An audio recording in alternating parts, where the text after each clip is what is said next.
Welcome to the Civic Brief with Dr. Isaiah Ike Wilson III, where complex issues meet everyday lives. Now, let's begin.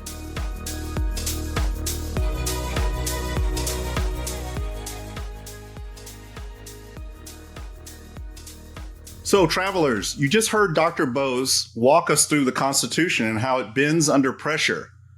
What I'd like to do now is us together, we're going to put a simple lens on that pressure that Dr. Bose talked about. We'll call that the wise way. Here's the compound reality. Today's shocks, they stack. Storms, cyber hits, market jolts, rumor storms. In that turbulence, presidents feel pushed to speed up government. The risk isn't only overreach, it's drift. Emergencies quietly becoming everyday habit. The wise way is a discipline for moving fast, but also staying legitimate. Let's talk about this in terms of what I'll call 4 plain moves. Here's move 1. We got to look at this through process as being policy. Now, if a decision really matters, it earns a 1-page options note to the president. In plain English, here's what that options note might lay out. What are we really trying to achieve? Secondly, how would we do it? With what resources? What could go wrong? And how do we reverse it? Importantly also, who's watching the store? If we can't write all that down and be transparent about it, we probably shouldn't do it. Then keep a small cross team composed of law, facts, operations, money, messaging, so speed doesn't amputate any limb. And then we need to agree before the storm, again, I'll say that, before the storm, what triggers a heads up to Congress, that first branch check and balance, what needs consultation, and what needs consent. In other words, no rulemaking on the fly. Let's look at move 2. Broaden the toolkit. This is where we talk about in the wise way that integrated what I call 3D times C, diplomacy, defense, development multiplied by commerce. Defense. It needs to be the last amplifier, not the first reflex. Diplomacy. It buys access and permission. Things like overflight, basing, intel sharing, even ensures in port authorities when the issue deals in the maritime realm. Development. This is resilience, both in a global sense and a domestic sense, to include things like ports, power, hospitals, data hubs that keep life upright.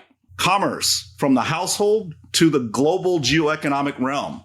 Targeted export controls, temporary insurance or credit backstops, mineral and supply deals that help communities, not just spreadsheets. What's the point?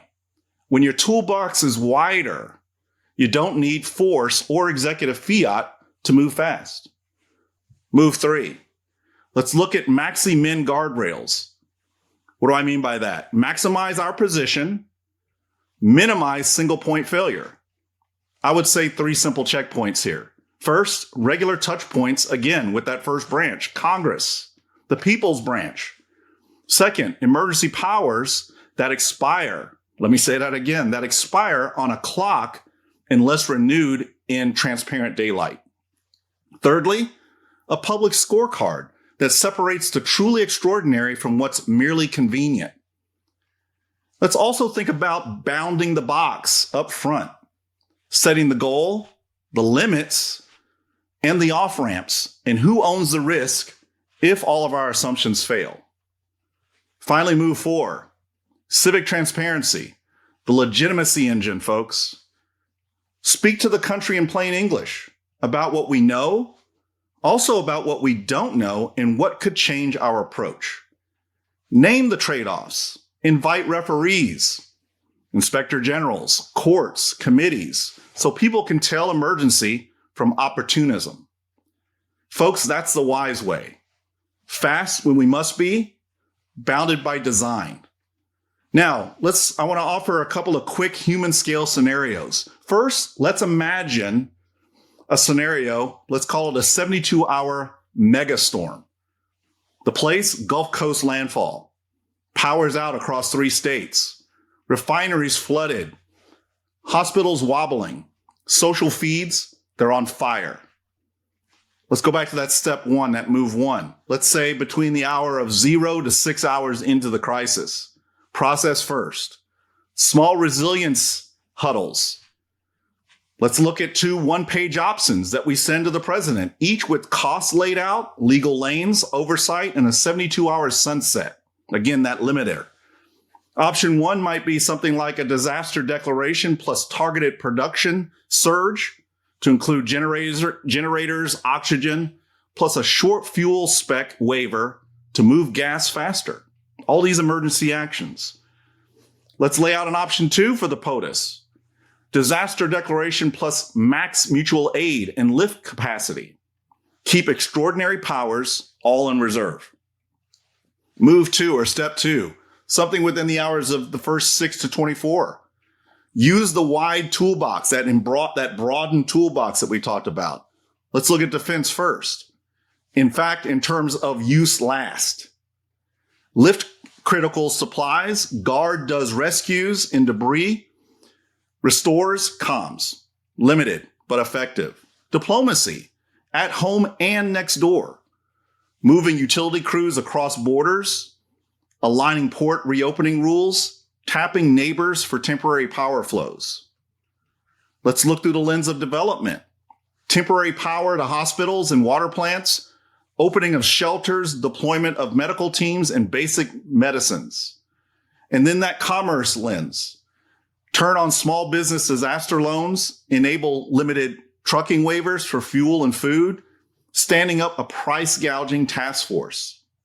Move 3, guardrails plus that transparent sunlight that we talked about. Got to tell Congress what was invoked and when it expires. Importantly, let me say again, and when it expires. Tell the public daily, percent power restored, hospitals open, shelters, fuel days of supply, 911 response times. Name the triggers to stand down waivers and guard support.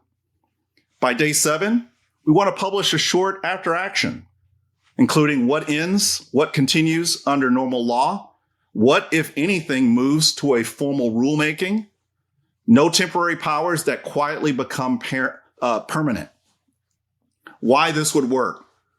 It would give us speed, but speed with receipts. Broader tools than force or executive fiat. It'll give us clocks, not just vibes, and honest reporting. A simple war powers at home vignette is what I want to put on the table with us now. Now imagine this, fellow travelers. A new post from the president promises to, quote, bring the war to Chicago. Right? Sound familiar? There's talk of federalizing more guard units. Mass agents run dragnets that catch the undocumented. Oh, well, and sometimes the documented as well, right? A lethal maritime stop, say off the coast of Venezuela, gets no public legal lane, no notice to Congress. Not tough to imagine here. Now, here's how the wise way keeps us fast, but also constitutional. Let's walk through the steps. Process is policy. Move 1. Insist on that one pager before any surge. Laying out the objective, legal basis, which would include statute plus case law, geography and time limits, reversibility, and the oversight path. Folks, if it can't be written, it shouldn't be done.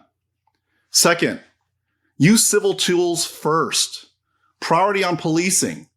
Better yet, community policing, courts, and community protection. Civil warrants, targeted actions, and due process. Let me say that last part again. And due process. Before any troops. Defense supports civil authorities. It doesn't replace them. Move 3. Back to those guardrails. On any exceptional step, narrow the scope, i.e. which neighborhoods, which hours. Set those short sunsets. For example, 72 hours. Set and ensure mandatory reporting and a standing review with Congress and local leaders. Finally, publish the off-ramp conditions up front. And finally, that 4th move, civic transparency. What we mean here, again, plain English briefings covering the why, the where, how long, and what would end the action. Independent eyes, IGs, courts, watching in real time.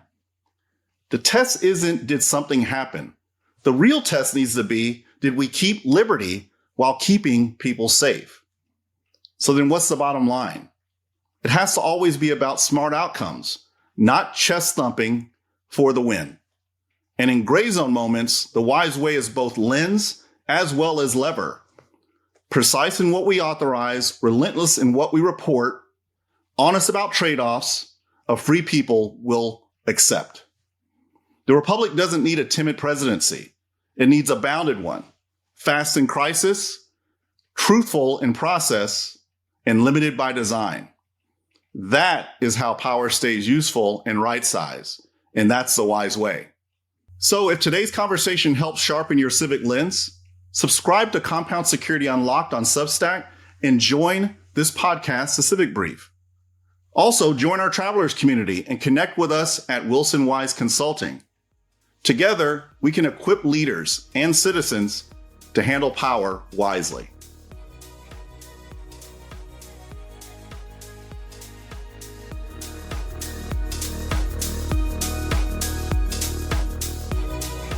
Thanks for tuning into the Civic Brief. Got questions, insights, or ideas? Join us at thecivicbrief.com to continue the dialogue.